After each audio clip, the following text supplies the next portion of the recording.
Congress has passed the Take It Down Act, a bill that targets explicit content shared without consent, including AI-generated deepfakes, part of a national push to fight online exploitation driven by parents like South Carolina State Rep Brandon Guffey, whose son Gavin died by suicide after being lured into a sextortion scheme. Jason Mattera breaking down the heartbreaking story and the push to stop sextortion before it claims more lives.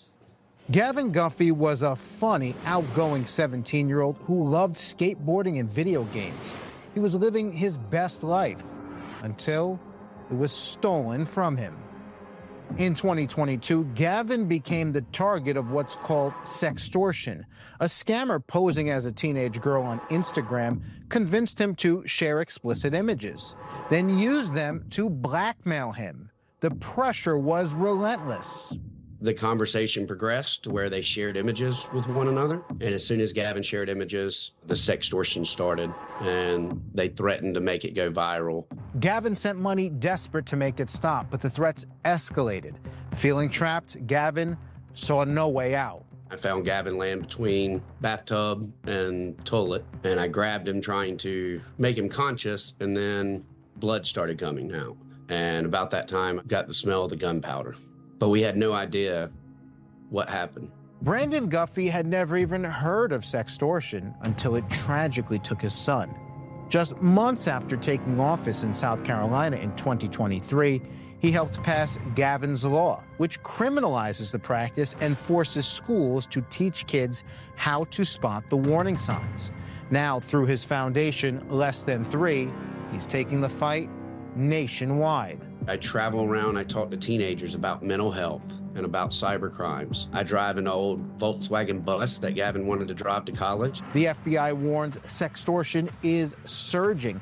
Predators are targeting teen boys through social media, gaming apps, and even chat rooms, turning everyday platforms into hunting grounds. These predators, they're ruthless and don't understand the trauma that they are causing to minor children. It's heartbreaking. We are going to do everything possible to hold them accountable. With the Take It Down Act now heading to the president's desk, law enforcement gets stronger tools to pursue offenders, and tech companies, they just have 48 hours to wipe flagged content.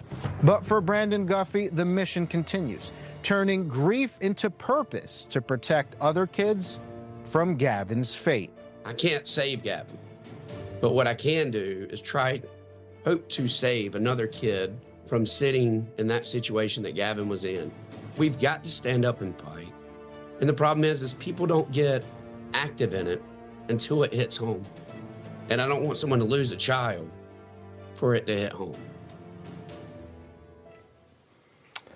Chris, in January, a 24-year-old Nigerian man accused of blackmailing Gavin Guffey was extradited to the United States to face federal charges, including child exploitation, resulting in death. If convicted, he could spend the rest of his life in prison.